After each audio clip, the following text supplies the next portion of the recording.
buscar la verdad en el arte, buscar la belleza en el arte, buscar el amor en el arte, descubrir que Dios también es un artista, que Dios es este creador que se deleita con lo que ha creado, que además tuvo la inteligencia enorme para construir este universo maravilloso en el que vivimos.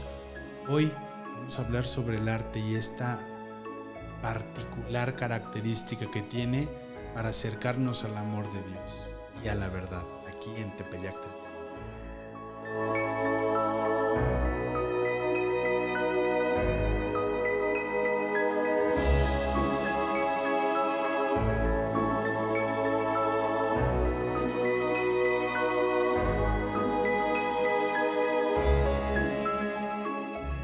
Queridas amigas, queridos amigos, muchas gracias por estar nuevamente aquí con nosotros en el podcast Tepeyac 31. Yo soy Sergio Álvarez. Hoy estoy feliz de tener a una colega, amiga de muchos años, también personalidad de las redes sociales, tienes tus medios ahí en donde haces tu labor. Mi querida Leti Campos, ¿cómo estás?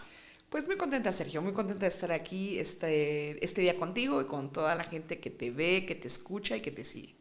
Oye, Leti, platícame tú estudiaste teatro, es arte dramático, teatro, arte dramático. Estudié arte dramático. Pero, ¿esa es tu carrera, arte dramático, o estudiaste algo antes, o platícame? No, fíjate que toda la vida me dediqué al teatro. De Sí. hecho, yo ingresé al teatro cuando tenía como 15 años. Okay. Ya sabes, en el taller del bachillerato que todo el mundo entra. Ahí empecé. La verdad es que tengo que, a ver, con humildad, con mucha humildad, digo, la verdad tenía talento y me pasó en esos primeros 3 años que empecé a trabajar con gente que ya estaba en la carrera, ¿no? Entonces era muy padre porque yo estaba entrando a la universidad y ya estaba develando mi placa de 100 funciones, Okay. Trabajaba con un equipo que ya se iba a titular todo, pero la verdad es que desde que conocí el teatro me encantó y era muy disciplinada, o sea, nunca faltaba los ensayos, me aprendía mis textos, hacía todo el entrenamiento que me ponían. Entonces, pues obviamente cuando hay alumnos comprometidos, pues rápido, ¿no? Avanzas rápido. Entonces, empecé en ese entonces y después entré a la carrera, al colegio, en ese tiempo era colegio, hoy ya es Facultad de Artes, al Colegio de Arte Dramático, que tiene 2 terminales, actuación y dirección, y la verdad es que mucho me empujaron para que fuera directora escénica, pero en su momento dije, no, me gusta más la actuación. Y me fui, y esa fue la terminal que hice, y por eso es que de pronto cuando hablo con actores me sé todo, porque me sé todo el método, la teoría, porque por ahí ya caminé, digámoslo así.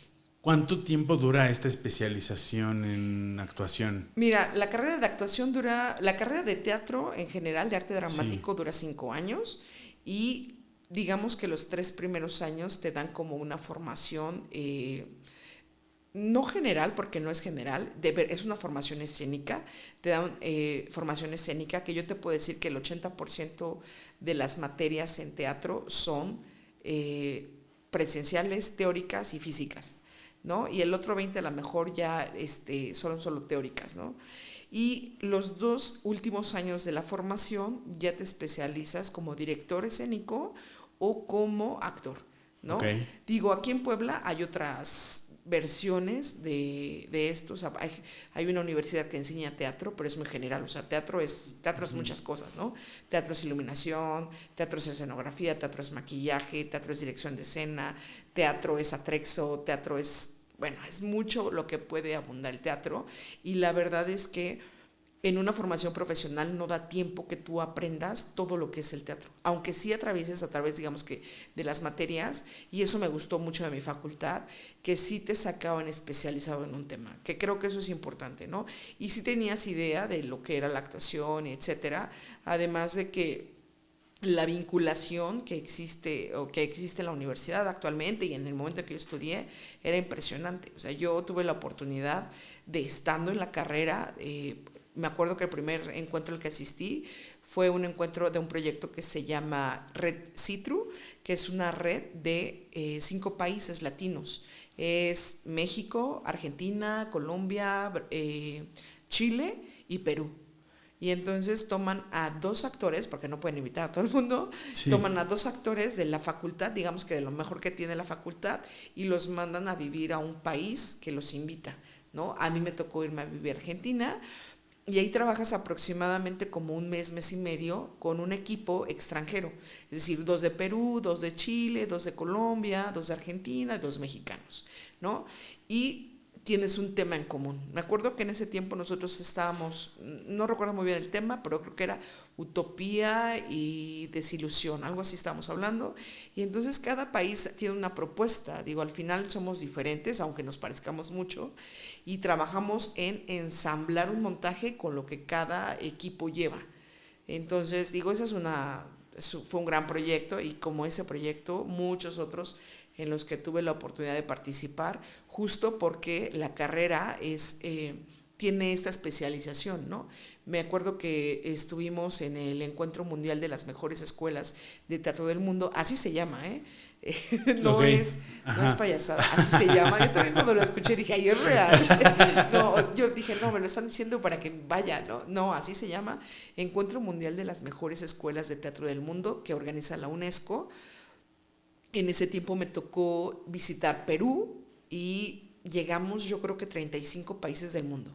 O sea, te estoy hablando de Canadá, de Estados Unidos, de todo lo que te puedas imaginar de América del Norte, de América Latina, pero también te hablo de Asia, también te hablo de África.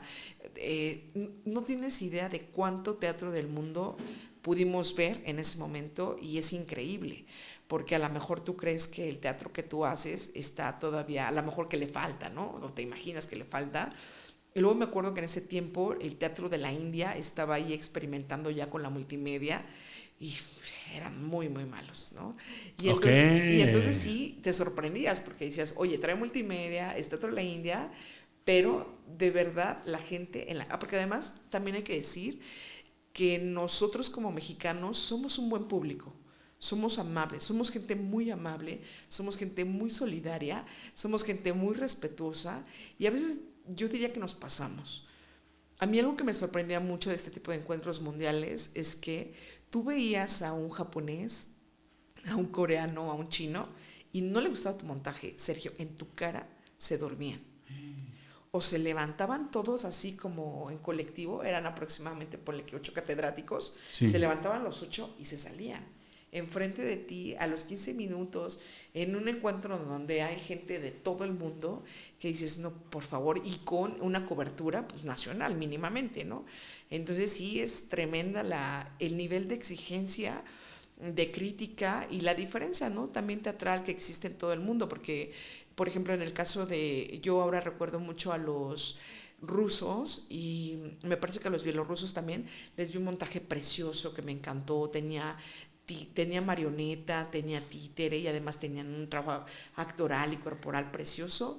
¿Y qué crees? Que nosotros íbamos a felicitarlos y el director los estaba regañando de una forma impresionante, y ellos lloraban y lloraban, y yo decía, ay, pero ¿qué se equivocaron? Yo me alcanzo a ver que se equivocaron. Y bueno, y ahí me pasó algo muy bonito, que fíjate que con la directora que yo fui en ese tiempo, que fue la doctora Cristina Flores, que hasta el día de hoy sigue dirigiendo teatro aquí en Puebla, ella, fíjate que nos pone a ensayar todos los días, que eso es algo que se te queda, cuando te disciplinan se te queda. Y ella, nosotros aproximadamente terminamos las actividades del encuentro mundial, porque no creas que vas a divertirte. En las mañanas te mandan a clases con cualquier maestro del mundo, tú te inscribes. Sí. Puedes tomar 1, 2 o 3 clases, después te dan un tiempo para comer, y después vienen los tiempos de la obra y de la crítica, porque también hay encuentros en donde tú te sientas y todo estás en la crítica, que eso también es muy duro. Y entonces después de eso terminas como a las 8, digamos que es la cena, y ella nos decía, acabando la cena, los espero para ensayar. Y así los 15, 20 días que dura el encuentro, ensayando de 10 de la noche a 1, 2 de la mañana. Y ya vete a dormir porque todavía no te queda bien tienes esto. Que regresar y mañana a tienes que regresar a trabajar. Wow. Pero te educas, porque por ejemplo, a nosotros nos tocó la última función del Encuentro Mundial, fue muy pesado porque nunca paramos de ensayar. Y otra cosa muy difícil fue que nos tocó en la ciudad de Cusco, y Cusco es muy alto. Entonces algo que me gustaba y me llamaba mucho la atención es que querías comprar una playera de recuerdo para alguien y eran cubos, no eran playeras como las nuestras largas, Sí. porque los pulmones de la gente se deforman, se amplían tanto, porque como no hay mucho oxígeno, entonces inhalan más y los pulmones se van ensanchando. Y entonces era muy difícil ensayar en Cusco, muy difícil, porque tú dabas, de hecho mucha gente se desmaya, la gente que no tenía condición física caminaba una cuadra o dos y ya se quedaban ahí, esperaban 10 minutos a recuperar su presión, ¿no? Y entonces fue muy bueno presentarse ahí porque, imagínate, teníamos que saltar sobre la silla, dábamos por ahí creo que una marometa, girábamos, bailábamos, corríamos, o sea, sí era un entrenamiento duro, duro, pero todo eso te forma. Y después cuando ya trabajas, dices, no, sí es importante y es importante disciplinarse. Y bueno, en ese sentido yo, mi formación del teatro siempre la agradezco. Es una formación maravillosa, a mí me parece una formación increíble que lo tiene todo, ¿no? Y por eso es que el teatro también enamora a todo el mundo, porque el teatro es increíble, o sea, de donde lo tomes, desde la dirección, desde la música, desde el cuerpo, el movimiento, desde donde tú lo tomes te va a gustar, porque te va a enseñar algo. Entonces sí, toda la vida he estado haciendo teatro, ya con los años dejé el escenario, no hace muchos, dejé la escena porque me puse a dirigir, porque sabes que doy clases, y entonces pues me empecé a hacer mi proceso mucho más serio sobre la dirección, sobre el análisis facial, que en realidad estos estudios que tengo sobre análisis de macro y microexpresión facial y de conducta no verbal, los estudié para aplicarlos en el arte, no para andar leyendo a la gente. O sea, mucha gente me decía, oye, ¿por qué no te metes al tema forense? Porque ya sabes hacer esto. Claro. Es que no, o sea, a mí me gusta el arte y veía, fíjate que cuando estaba estudiando el análisis de la macro y microexpresión, nuestro profesor, que era un abogado, la mayoría eran abogados, forenses, psicólogos, peritos, sí, siempre nos ponían ejemplos de actores. Decían, vamos a ver una expresión real y no real. Y te ponían actores o comerciales. Y decía, Dios mío, qué mal actor, ¿no? Todas las expresiones son falsas, ¿no? Yeah. Y también hay muy buenos, ¿no? Que decía, y te decía, mira, cumple todos los AUs, que son unas medidas de expresión para ver si es real lo que estás diciendo. Sí. Y decía, todo, acuerda, está diciendo la verdad, aunque lo está actuando. Y es increíble el trabajo siempre del actor. Esta formación, vaya, recordando un poco cómo eran las escuelas de teatro de nuestros tiempos, ¿no? O sea, sí, es estructurada, ¿no? Hay mucha disciplina, tiene que haber un orden, ¿no? Se ha ido relajando, la verdad, bastante, ¿no? Eso venía en tu vida, ya eras una persona disciplinada, ya eras alguien que le gustaba el esquema. Vaya, me encanta cómo nos platicaste del teatro porque se ve que así sí, lo súper disfrutas. Y cuando disfrutas algo también juegas sus reglas, ¿no? Pero tú ya traías algo de bagaje de este esquema de trabajo del teatro. Fíjate que el teatro te hace vivir en mucha coherencia, que es lo que yo podría decir. Si tú no, por ejemplo, si tú no estudias tu texto, cuando estás en la escena, no te lo sabes. Si tú no crees en lo que estás diciendo, tú no puedes engañar al público. Si tú, por ejemplo, no te maquillas bien, pues la gente no se va a creer que tienes un moretón, ¿no? Yo tenía un docente que decía que el teatro es que cuando tú te subes a la escena, te pones enfrente de una gran lupa y la gente te ve todo. O sea, te ve todo, desde lo bueno hasta lo malo, los traumas y no los traumas, porque también hay que decir que cuando uno hace teatro y da formación, se pueden ver muchas cosas. Y eso me gustó mucho que el teatro era muy coherente. Si podría decir algo como muy bioético, ¿no? el teatro era coherente, el teatro, mucha gente dice que es celoso, pero no, yo creo que el teatro es muy amoroso. O sea, te acoge, se entrega a ti, pero pide lo mismo de ti. Entonces, si tú no tomas en serio esta formación, tu trabajo no avanza. O sea, tienes que tomarlo en serio. Y eso me gustó mucho, o sea, yo traía una idea, era muy joven, también hay que decirlo, y los jóvenes son apasionados, ¿no? Todos o la mayoría lo son, ¿no? Sí. Eso me gustaba mucho, pero también tenía yo ahí una influencia de mi abuela, que yo había crecido con ella, una mujer sumamente disciplinada para muchas cosas, o sea, en muchos aspectos. Era una mujer que, este ejemplo, sí me gusta decirlo, que era muy lindo. Tú te has aguantado, por ejemplo, a ti te han traído un antojito que te guste mucho, así que sea tu favorito y te lo ponen ahí, y que tú, por ejemplo, hoy a lo mejor te sacaron una muela y digas, hoy no lo puedo comer. Y has dicho, bueno, no me lo como, o le das una probada. La mayoría de gente le da una probada, ¿sí o no? Sí. Mi abuela no. Mi abuela decía, esto me gusta, pero no es bueno para mí. Mejor me retiro y cuando hayan terminado regreso. Y se retiraba, se apartaba, se iba a su habitación y después salía. Y hay una frase muy, muy linda que siempre ocupo también con mis alumnos, que es hacer lo que tengo que hacer, cuando lo tengo que hacer, tenga ganas o no tenga ganas. Eso es disciplina. Entonces, muchas veces no queremos, muchas veces no queremos ir al ensayo. Pero yo siempre que me decía, es que hoy no tengo ganas de ir, decía, solo hoy no voy a fallar. Y así iba. Al final, ser disciplinado no es fácil, porque a veces uno es disciplinado en algunas cosas de la vida, pero no en otras, ¿no? O sea, cree que porque eres disciplinado en esto, a lo mejor tienes disciplinado, no sé, yo por ejemplo ahora pienso en mi librero de libros de teatro. O sea, no lo tengo disciplinado ni organizado, ¿no? Pero sí sé dónde tengo cada cosa, ¿no? Como claro. Cualquier creativo, ¿no? Claro. Digo, claro. no necesito del orden para saber que ahí tengo todo lo facial, ¿no? Sí. Claro. Oye, Leti, platícame, ahorita estabas platicando de tu abuela, platícame cuál es el background de tu formación espiritual.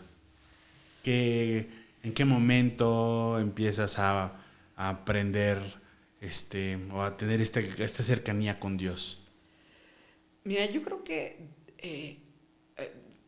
pienso mucho en este tema como en lo científico. Yo siempre he creído que sí hay una existencia extraordinaria, así, Okay. extraordinaria, Sí. que está alrededor de nosotros y que ha creado la fascinación del universo, ¿no? Sí. No soy matemática ni física, pero de lo poco que puedo llegar a entender de física cuántica, de lo que puedo ver en las estrellas o esto, siempre me ha parecido como, y es que a quién se le ocurre esta maravilla que funcione Claro. así tan perfecto, ¿no? Que estemos en un punto tan exacto de vida, ¿no? Yo creo que mi familia, como todas las familias poblanas y la gran parte de familias mexicanas, pues son católicas, ¿no? Uh-huh. Pero contrario a lo que se podría pensar, que yo soy una persona espiritual por mi familia, es todo lo contrario. Mi familia, si bien era un poco religiosa, no lo era tanto, o sea, ¿sabes? Como, sí, en esto normal de que, pues vayamos a una misa, ¿sabes? Okay. ¿No? Y ya sabes que todo el mundo tiene su altarcito, sí. Y que de pronto se persignan y que te enseñan a rezar el Padre Nuestro, pero nunca me fue suficiente, o sea, como que no le entendía yo el fondo, o sea, no le entendía yo del fondo y tampoco me daba como una coherencia, ¿sabes? Y eso siempre lo cuestioné y creo que una parte importante que tiene el teatro también es que la gente es muy crítica y muy analítica.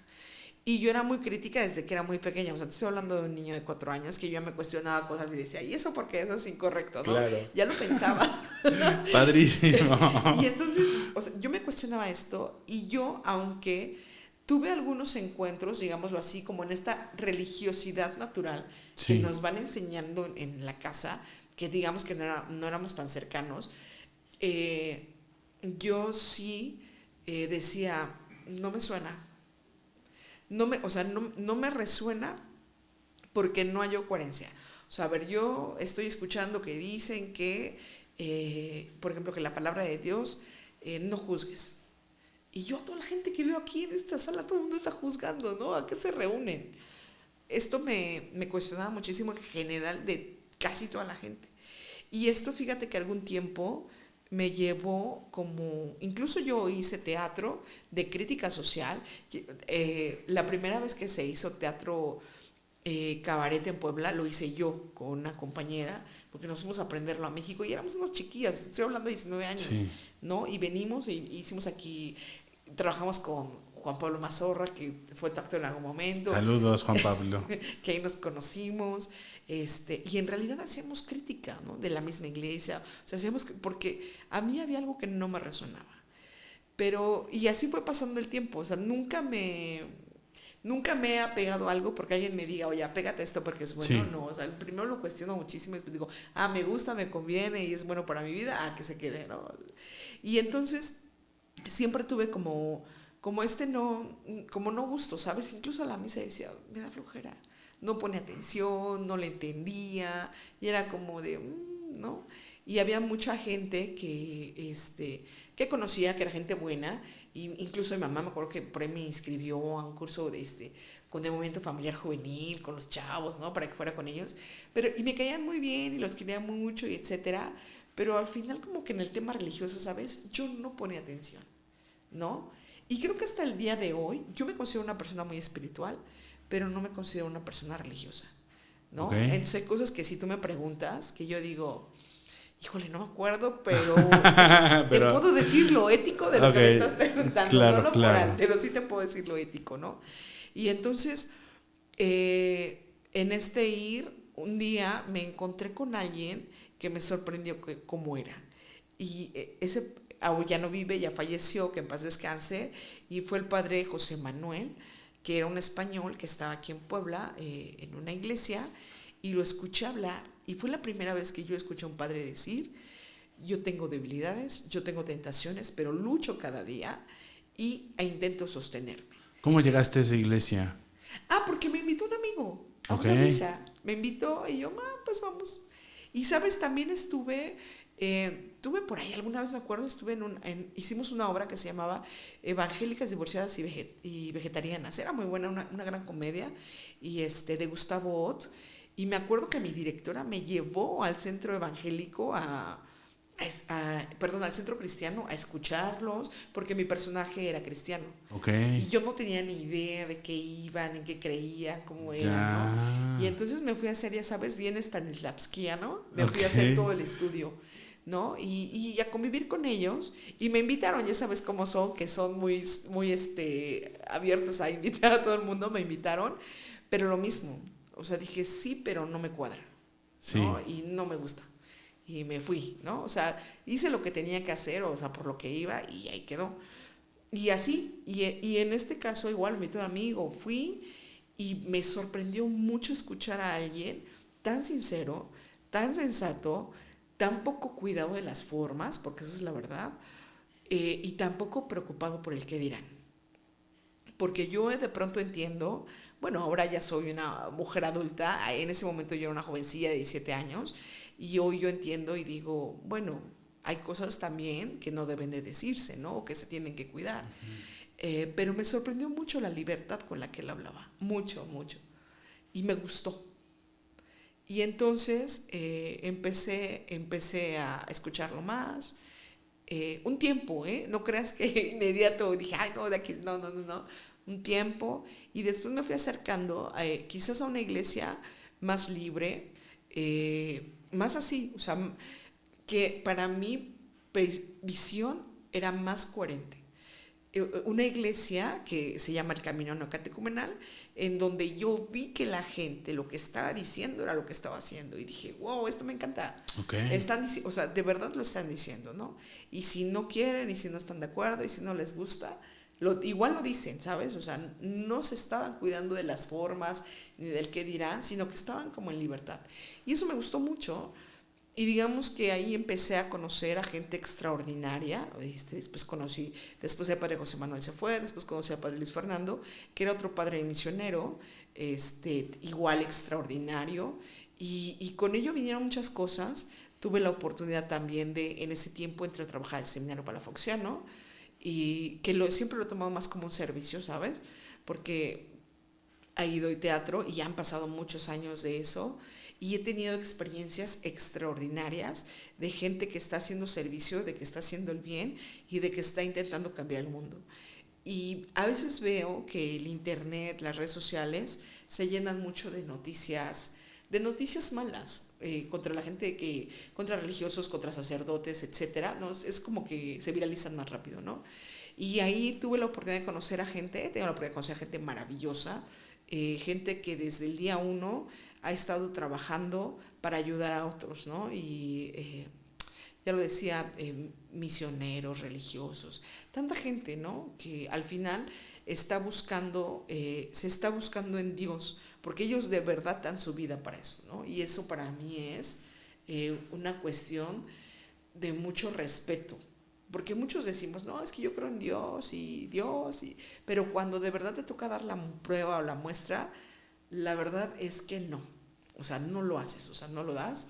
Y bueno, y el seminario ahí, el seminario palafoxiano, creo que toda la gente que me he ido encontrando me ayudó como a reconstruir esta parte espiritual que yo creo que todos tenemos, y a crecerla y a madurarla. Entonces yo te puedo decir que todos los días busco hacer el bien con lo que hago, trato de no enrollarme mucho, incluso en las dificultades. Hay dificultades en la vida que yo he dicho, esto yo ya no lo puedo resolver, Okay. ¿no? Yo, por ejemplo, no soy una persona, jamás me voy a dormir ni con ansiedad, ni con miedo, ni con que no puedo dormir. A mí me sorprende la gente que no puede dormir. ¿Y qué te preocupa? ¿O qué te puede preocupar? Porque para mí, y esto me lo enseñaba también el padre, me decía, es que el que de verdad se cree hijo de Dios, nada le preocupa. Está feliz, porque es como cuando tú eres pequeño y tienes buenos padres, sabes que ¿qué te va a faltar? Zapatos no, ropa, comida no, juguetes no, fiestas no, viajes, todo lo vas a tener, ¿sabes? Y yo creo que Dios es así, o sea, es un dador que te da absolutamente todo, ¿no? Y por eso decía, aun cuando hay dificultades, hay que confiar, ¿no? Y de verdad, una vez una amiga me decía, Leti, pero es que ¿cómo te puedes ir a dormir tan rápido? Porque me duermo como en 2 segundos. Le decía, pues es que ¿de qué tengo que preocuparme? O sea, no me puedo preocupar de nada. O sea, yo de verdad me acuesto y ya, me fui. Así. Wow, oye, me estás rompiendo el esquema porque yo venía así como pensando en la narrativa de la entrevista, que ya, digamos, tenías, pues vaya, un crecimiento espiritual al entrar a teatro, pero entonces primero No, escoges nada. la carrera y después viene este encuentro. ¿Qué textos te llamaban la atención cuando empezaste a entrar teatro? Cuando dijiste yo voy a estudiar teatro. O sea, como por dónde iba tu gusto o ese placer. Darío Fo, Ok, Frank Arramé, Gustavo Ott, Oscar Wilde. ok, Me gustaba mucho el teatro de comedia y de crítica, y muy analítico, ok, muy político. Eso es lo que me gustaba, ¿no? Ya luego empecé a leer otras cosas. Por ejemplo, el mismo Oscar Wilde tiene estos cuentos para los niños, no sé si los has podido leer. El gigante egoísta, que es un cuento precioso, ¿no? ok. Y muy, muy, muy católico, yo lo diría, ¿no? De cómo este niñito salva al niñito Jesús. Es increíble, ¿no? Cómo podía evangelizar a sus hijos con un cuento. Ese cuento me llama mucho la atención. Shakespeare, por supuesto que me gustaba muchísimo. O sea, yo la primera vez que yo leía Shakespeare dije, no puedo creer que a alguien se le ocurrió esto. O sea, no me da mi entendimiento para que una persona sea tan inteligente, ¿no? Ya después descubrí a Alejandro Casona, que también en su momento me gustó mucho. Ya después ya no tanto, pero me gustaba muchísimo. Sí, nos van quitando como el amorcito por Casona, ¿no? Así como de, ay, pero es bonito. Y bueno, y luego uno va descubriendo otros textos que a lo mejor, textos mexicanos, por ejemplo, en algún momento me tocó montar El viaje de los cantores de Hugo Salcedo, que es un muy buen texto, ganó el premio Tirso de Molina, habla sobre los inmigrantes. Es una noticia que se dio a conocer hace muchos años, me parece que fue en los 90, cuando en un tráiler encontraron a 28 inmigrantes ilegales, todos asfixiados porque se descompuso el tren, y entonces en el vagón en el que ellos iban no tenía ventilación ni nada, y como iban de ilegales, pues los dejaron ahí, y ya cuando abren el tráiler, pues ya todos fallecieron, ¿no? ¿Cómo se llama esta obra? ¿Nos puedes Esta obra repetir se el nombre? llama El viaje de los cantores, de Ok. Hugo Salcedo. Hugo Salcedo es hasta el día de hoy uno de los grandes dramaturgos mexicanos, está vivo, es maestro obviamente de teatro en Mexicali y en otros tantos lados. Hay muchos grandes escritores en la actualidad, bueno, tú eres uno de ellos. Hombre, gracias. Hay mucha gente escribiendo teatro hoy, y haciendo cosas extraordinarias. Lo que pasa es que es más común que te digan, oye, léete un clásico, ¿no? Cervantes, por ejemplo, me encanta, se me hace extraordinarios todo lo que escribía Cervantes. Yo creo que en general los clásicos, y como estamos también por el oficio obligados a leerlos, los griegos, bueno, ¿qué no leíamos de los griegos? Yo me leí todos los griegos. Tenía yo una muy linda maestra que también ya falleció, la maestra Lilia, que en paz descanse. Ella nos hacía un examen, recuerdo que solo eran 10 preguntas, pero ella llevaba en una bolsita 100. Y entonces no podías copiar, porque tú... Sacabas tu pregunta. Sí, decía, pase por su pregunta, y sacabas tu pregunta. Y sabes que no eran preguntas fáciles, era como... Claro. Explica y ejemplifica por qué Edipo lloró después de que encontró a su madre y cómo era la sala.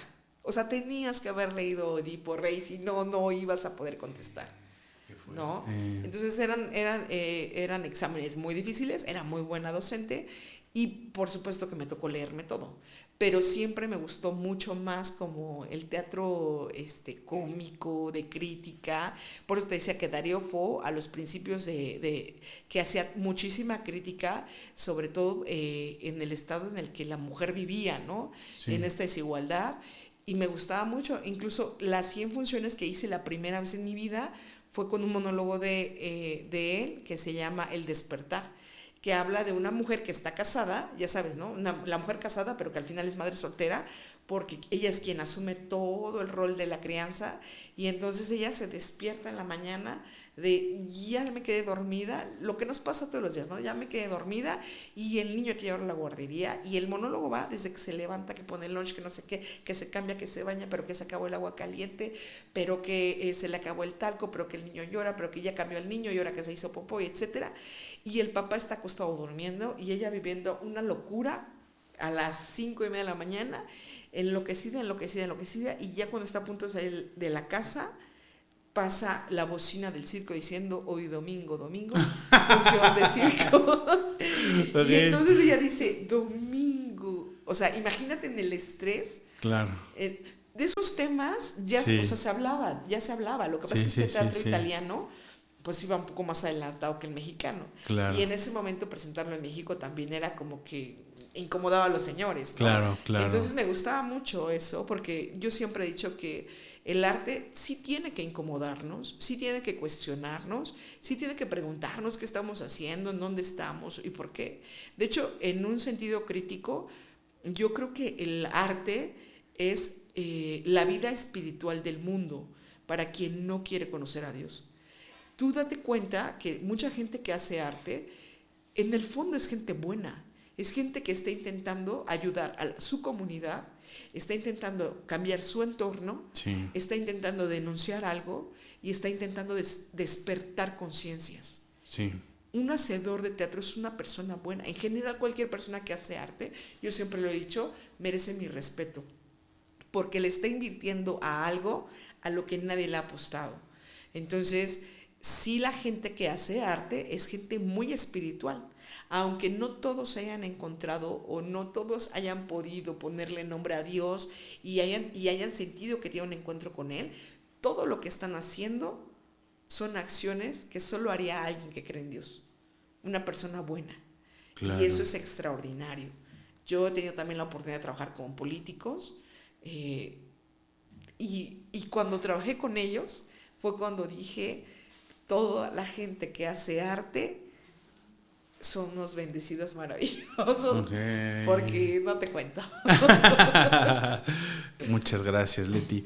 Oye, a mí me gusta mucho esta forma en la que vas de pronto poniendo en tela de juicio todo hasta que vas encontrando lo que es congruente o lo que sea, que es al final pues, todo un método teatral, ¿no? O sea, el hacer verdad tiene que partir de un chorro de pruebas y de procesos para que miremos qué es mentira y qué es cierto y qué hay adentro.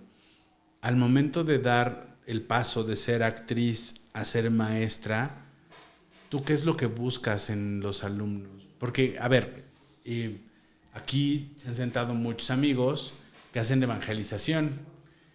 tú haces teatro, pero hay un mucho de evangelización en hacer un teatro que no es confesional, sino que es un teatro, o sea, es el teatro de Fo, es el teatro de la crítica social, y eso es padrísimo. ¿Qué es lo que buscas en el alumno? ¿Qué es lo que surge en el alumno, en este encuentro del profesor y del educando? Mira, la trascendencia, la transformación y el encuentro con uno mismo. Yo creo que si yo encontré algo en el arte, fue, no solo me encontré a mí misma y me ayudó y me sanó una parte, ¿sabes? Sí. Y la otra parte la sanó Dios, definitivamente. Sí. Pero yo creo que yo soy maestra por vocación desde el primer día que yo pisé la escena. Sabes que cuando yo terminé el bachillerato y entré a la universidad, mi maestra, que ya había también egresado de la universidad, de pronto fallaba y me decía, oye, ayúdame con mi grupo, ¿no? Y yo era muy mala maestra, o sea, tenía 18 años, era muy mala maestra. Pero yo y ahí fue donde dije, me gusta enseñar, ¿sabes? No para encontrarme a mí o para verme a mí, sino para ver el proceso de transformación del otro y para ayudarlo a encontrarse consigo mismo, a transformarse y a trascender. Porque el arte en toda su dimensión te ayuda a trascender. Y yo por eso decía que hay un punto en donde el arte y Dios se encuentran. O sea, no por nada nos evangelizaron con teatro. Porque de verdad es que están unidos, ¿no? Tú ve a una iglesia y todo lo que tú encuentras desde el momento en que pisas la iglesia, claro, es arte. Es arte, claro. Qué vitrales, qué pinturas, qué trabajo en orfebrería, es que todo lo que tú ves, trabajo en yeso, todo es arte. O sea, todo te lleva hacia la belleza. La música. Claro. Incluso el mismo acto de la liturgia en la Eucaristía o en cualquier tipo de celebración, en una celebración de palabra, hay una teatralidad, sí, ¿no? Ahí todavía cuando estamos estudiando los primeros años del teatro en la carrera y hablamos sobre el fenómeno teatral, se estudia la teatralidad de la misa, la teatralidad, hablemos de nuestra teatralidad prehispánica, ¿no? De nuestros chamanes, de cómo invocaban. Sí. O sea, hay teatralidad en muchísimas cosas que vemos. Incluso hay teatralidad en unos 15 años. Sí. En cómo entra la quinceañera, claro, en cómo presentan al papá. Claro. Hay teatralidad en una pedida de mano. Hay teatralidad cuando una familia se sienta a comer, en cómo el padre llega y hace el oficio de la comida e invoca, si es que invoca, ¿no? Entonces, yo creo que esto siempre ha estado unido. Y Dios de alguna forma nos llama como que a conocernos, a aceptarnos, a amarnos, a perdonar, a encontrarnos con Él. Y si te das cuenta, el arte también te llama a lo mismo. Te llama a estar en paz con el entorno, te llama a ayudar a los demás. Y entonces yo, la verdad, todos estos años que he estado dando clases, todos estos años mi satisfacción ha sido ver el proceso de crecimiento de mis alumnos. Decirle, mira, busca por acá, encuentra por acá. ¿Cuántas veces el profesor de teatro no se encuentra con alumnos que están en depresión, que tienen problemas de ansiedad, que tienen problemas emocionales? ¿Por qué? Porque trabajamos con la emoción. Y todo esto el profesor lo ve. Y si este chico está sufriendo, y no está sufriendo por un tema que yo le puedo resolver, este chico está sufriendo y necesita una ayuda espiritual, ¿no?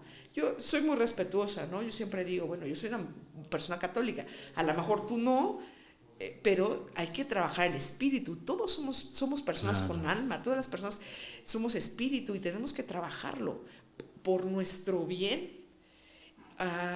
Y creo que el mismo pastor que cuida a las ovejas también es un pedagogo. También es alguien que les enseña a las ovejas por dónde pastar, para dónde ir, cómo no caer al risco. Y el profesor, en alguna parte de sí mismo, también es este pastor, ¿Por qué? Porque le va enseñando el proceso al alumno de, oye, mira, podrías trabajar por acá, revisa esto, si tienes algún problema podrías checar esto, podrías hacer esto. Porque al final de cuentas, este tipo de formaciones, las formaciones artísticas ofrecen una posibilidad que no se puede tener en ningún otro tipo de formación. Y esto yo también siempre lo enseño en mis clases. Si tú vas a tomar, por ejemplo, clase hoy de matemáticas, seguro te vas a llegar a sentar y estás viendo el pizarrón 1 hora mínimamente y haciendo notas. Y en el arte no. En el arte tú eres el instrumento. Sí. Y trabajas con todo lo, o sea, con toda tu creatividad, con todo tu ser, con todos tus traumas, con tus dolores, con tus ausencias, con tus nostalgias, pero también con tus bondades, con tus dones, con tus virtudes, y todo eso lo pones al servicio de quién, del espectador, del público, de quien ve la obra en exposición, y se sorprenden contigo y dicen, oye, eso me está diciendo algo que yo lo había pensado, pero no podía decirlo. ¿Cuántas veces nos tocaba una pieza musical y alguien ha dicho, es que así como lo tocaste, así es como yo siempre lo sentí, pero no podía expresarlo? Entonces yo creo, bueno, para mí siempre el que mi alumno pueda trascender, que pueda dejar a lo mejor un poquito la piel, ¿no? Uh-huh. Porque hay que dejar la piel cuando se hace teatro de lo que uno fue y crear una versión mejor de uno mismo y madurar y también enojarse, porque también se vale, que creo que es algo muy propio de mi profesión, se vale enojarse, se vale pelear, porque al final estamos trabajando con lo más humano de la persona, con su interior. Uh-huh. Entonces, para mí, la transformación, la trascendencia de mis alumnos es fundamental.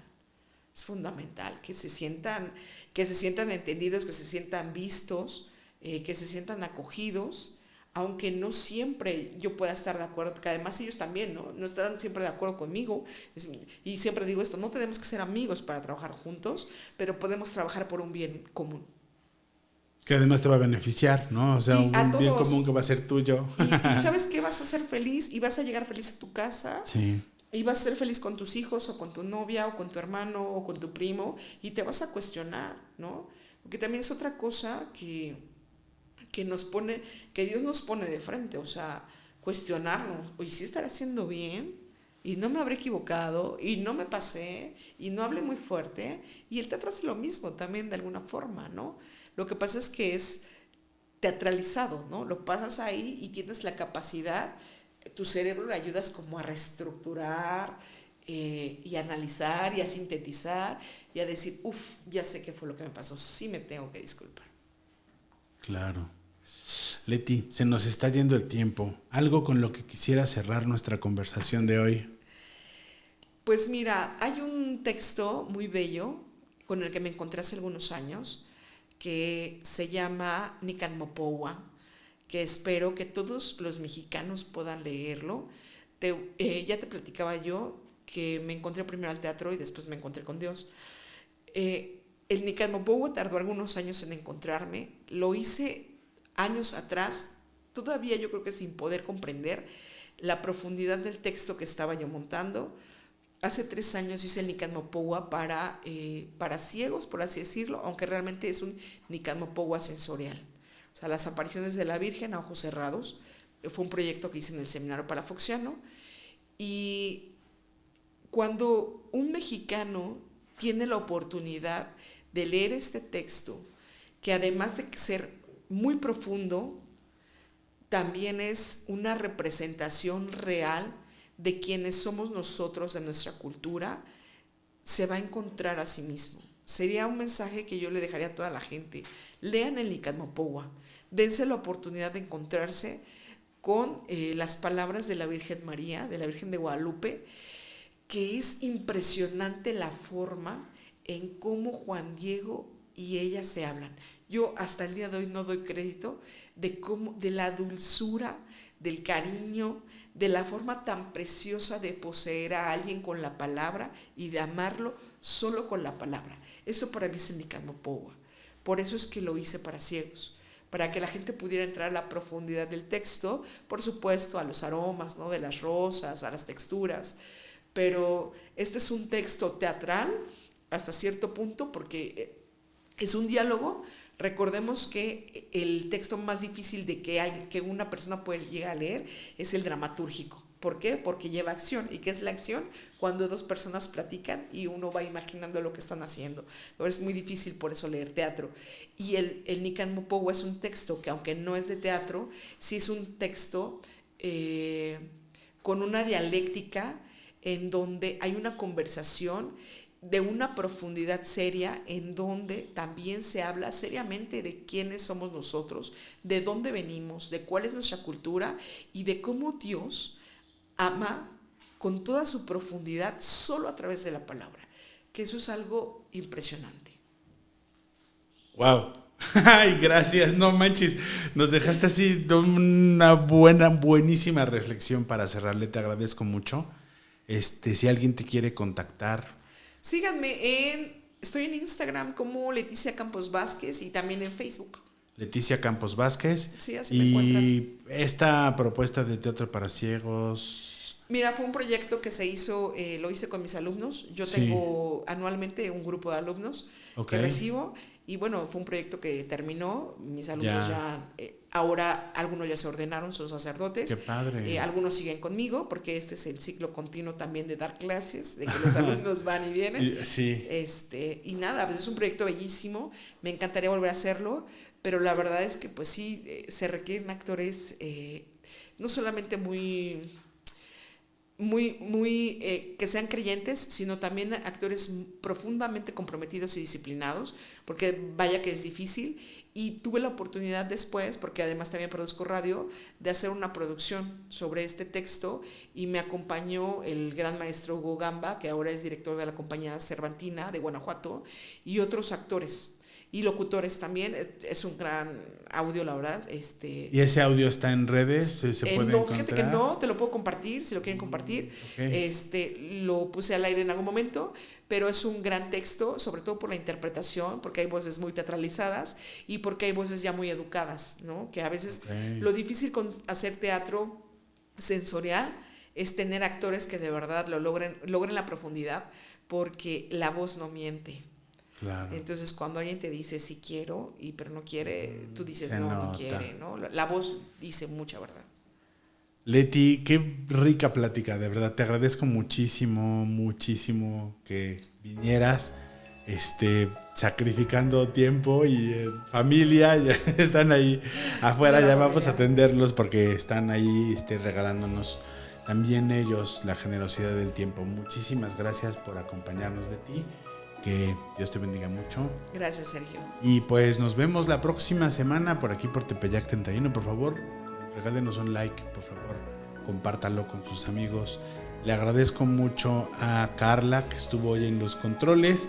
Agradezco a Antorchas Vivas, le agradezco a Rodrigo Carrasco, que por ahí anda. Un fuerte abrazo y nos escuchamos la próxima, y nos vemos también la próxima semana.